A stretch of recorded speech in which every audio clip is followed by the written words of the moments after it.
Hello and welcome back. We are going to proceed from where we left during the last video. That is question number 3. But before we start, if this happens to be your first time on this channel, please take a second and subscribe and also turn on the notification bell so that you don't miss out on any video that I upload. So in the last video, we looked at question number 1 and also question number 2. And now in this video, we're going to proceed with question number 3. So let's get straight away to question number 3. Question number 3 states that Juma left his home at 8:30 in the morning. He drove a distance of 140 kilometers and arrived at his aunt's home at 10:15 a.m. So determine the average speed in kilometers per hour for Juma's journey. So we are told that Juma left his home at 8:30 a.m. Okay, 8:30 a.m. So this is the departure time, the time he left his home, and then he arrived at his aunt's home at 10:15 a.m. So that is the arrival time. So the question is, determine his average speed in kilometers per hour. Now, so we are asked to determine his speed in kilometers per hour. So how do we calculate the speed? We calculate speed by dividing the distance covered by the time taken. Okay, the distance covered divided by the time taken. And since we are told to find speed in kilometers per hour, the distance should be in kilometers, okay, and the time should be in hours. Now, from the question, we are told that the distance is 140 kilometers. So we have the distance. So distance is 140 kilometers. So what we need is the time taken, okay? The time from when he left his home, that is 8:30 a.m., up to when he arrived at his aunt's home, that is at 10:15 a.m. So to find the time that he spent on his way, what we do is that we subtract the departure time from the arrival time, okay? Arrival time minus departure time. That is to find the time that is spent on the way. So the arrival time is 10:15 and the departure time is 8:30. 8:30. Okay, so we subtract the two. So these are hours, and these are minutes. Now, so it's 15 minus 30 minutes. Now, it's impossible to subtract 30 minutes from 15 minutes. So what do? We are going to take away 1 hour from here. So we're going to have 9. And then since 1 hour is equivalent to 60 minutes, we're going to add 60 minutes here. So this is going to become 75 minutes. So 10:15 a.m., for the sake of calculation, we can make it 9:75. Okay, 9:75. So this is for the sake of calculation. But otherwise this does not exist. It's just for the sake of calculation. So 75 minus 30 is 45 minutes. Okay, and then 9 minus 8 is 1. So Juma spent 1 hour and 45 minutes on his journey. But remember, as I said, we need the time in hours only, not hours and minutes. So these 45 minutes, we need to make them, or we need to convert them into hours. So what do we do? So if 60 minutes is equivalent to 1 hour, what about 45 minutes? Okay, so we cross multiply, so it's 45 times 1 divided by 60. So when you simplify this, it's going to be 3/4. So 3/4 of an hour. So 45 minutes is equivalent to 3/4 of an hour. So 1 hour and 45 minutes is the same thing as 1 3/4 of an hour. So we have the time now. So this is the time that he spent on his journey, and we had the distance as 140 kilometers. So from the relationship that we have just seen, speed is going to be equal to the distance covered divided by the time taken. So we have both of them now. So we have the distance and we have the time. So speed is going to be the distance covered, which is 140, divided by time, which is 1 3/4. So we can make this an improper fraction. It's going to be 7/4. So when we work out this, it's going to be 140 times 4/7. So we can simplify this. So by 7 it's 1, by 7 it's 20. So 20 times 4 is 80. And the units for speed is kilometers per hour. Okay? Now, if you want to learn more about distance, time, and speed, there's a nice lesson that I have prepared for you. So all you need to do is to go down below in the description of this video. You will find a link there that will direct you to that lesson where I have prepared a good lesson that will help you learn more about distance, speed, and time.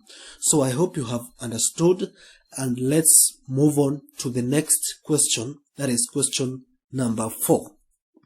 So question 4 states expand and simplify that one. So let me write it down here.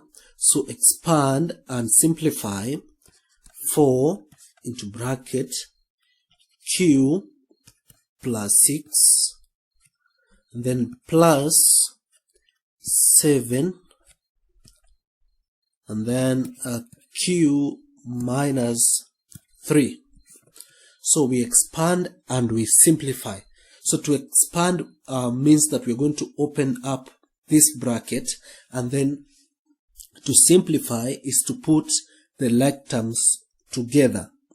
Now, so we're going to open up this bracket, and to open the bracket, we're going to multiply 4 by whatever is inside the bracket, and the same case for this other part.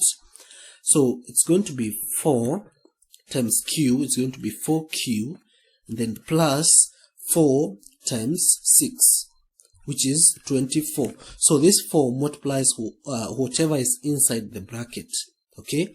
And then 7 times q is going to be 7q, and then please take note of the signs. It's 7 times negative 3. Now we take the sign that is in front of a number as the sign of that number.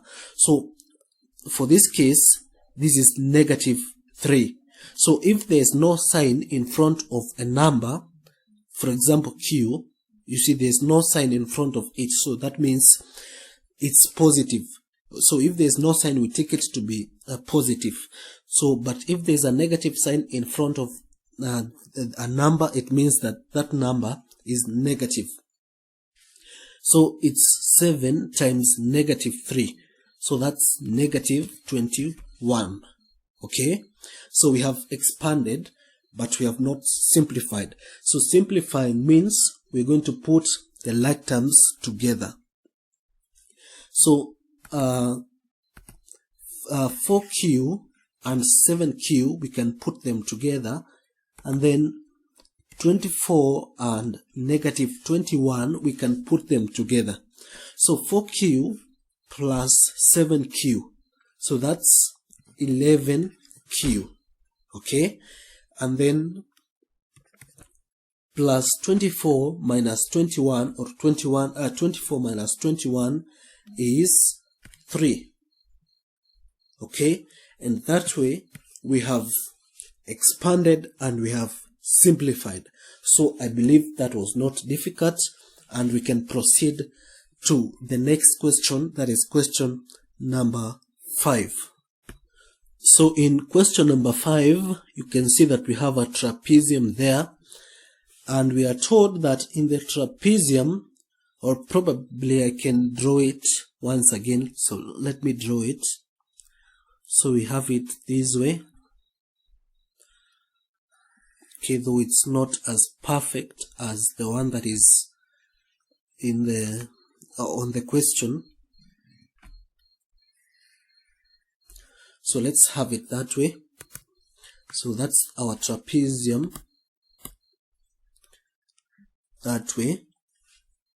So we have S, R, Q, and P, and we are told that SR is 6 centimeters, so 6 centimeters, and PQ is 8 centimeters. So we are told that the area of this trapezium is 28 square centimeters. So that's the area of the trapezium. So the question is, find the perpendicular distance between PQ and SR. The perpendicular distance between these two lines. So let me draw it that way. So that is the perpendicular distance that we are being asked to find. And let me label it as H. So now, to find the value of H for this question, we are going to form a simple equation, and this equation is going to help us solve the value of H. So one thing that you should know is how to find the area of a trapezium. So we find the area of a trapezium by this formula. So let me write it here for you. So it's a half times sum of the parallel lines of this trapezium. So these are the parallel lines of the trapezium. So it's a half times, or I can label, okay, let me use them as SR plus PQ, and then times the perpendicular height, okay, which is H. So that is the formula that we use to find the area of a trapezium. So using this formula, we can find, or we can form an equation, and we can equate this to the area that is provided, which is 28 square centimeters. And we also have the values of the two parallel lines, that is SR and PQ. So we can have a half times sum of the parallel lines. So it's SR plus PQ. So it's 8 plus 6. 8 plus 6. And then times H. And this should give us 28. So this is going to be a half times, so 8 plus 6 is 14. So 14, we can have it as 14h, okay, when you multiply by h, and then all this is equal to 28. So by 2, it's 1, by 2, it's 7h. So we have 7h is equal to 28, okay. So we can divide through by 7 so as to get the value of h, and h is going to be 28 divided by 7, which is 4. So the value of h is 4 centimeters. So h is the perpendicular distance between the two lines, that is SR and PQ, which is the one that we are asked to find in the question. So h is 4 centimeters. So all you need to know is the formula that we use to find the area of a trapezium, as I have illustrated. So I believe you have understood that one.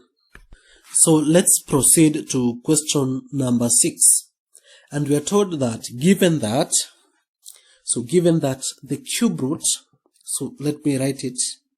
So the cube root of 9 raised to the 4th power is equal to 3 raised to power n.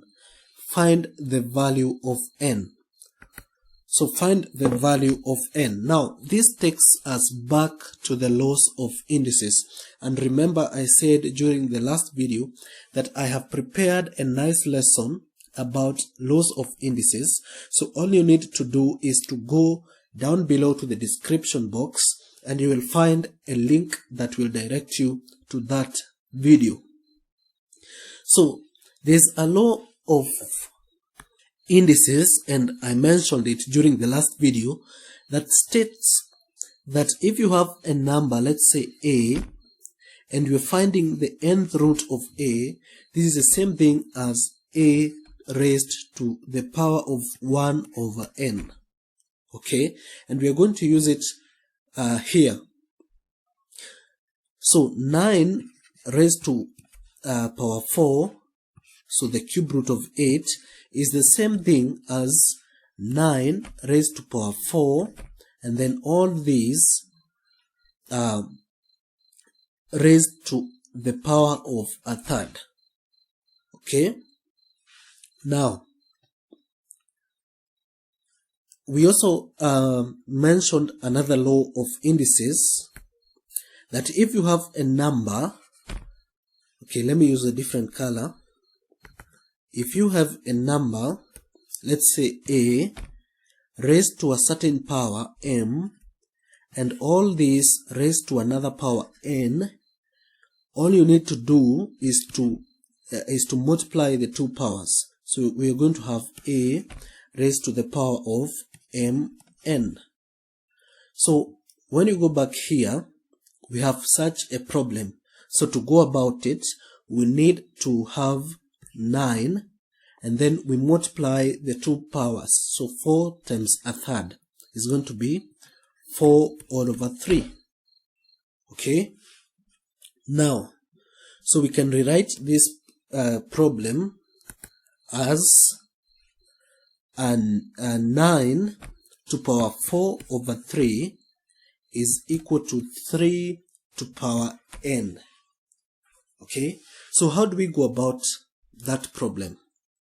Now, when you look at 9 and 3, okay, we can write a 9 to a base of 3. Okay, so 9 is equal to 3 squared. So instead of having 9 here, we can have 3 squared, and then all these to the power of 4 all over 3. Okay, so I believe you are not lost. So 3 squared is the same thing as 9. So I've just written 9 as 3 squared. Okay, so all these is equal to 3 raised to n. Okay, now going back to this law that we had mentioned here, when you have two powers, so all you need to do is to multiply the powers. So now coming back here, we have 3 squared, all these raised to 4 all over 3. So we can multiply 2 by 4 over 3, and it's going to be 3 raised to 8 all over 3. Okay, so this is equal to 3 raised to n. Now, so our problem now looks simpler. Now look at this.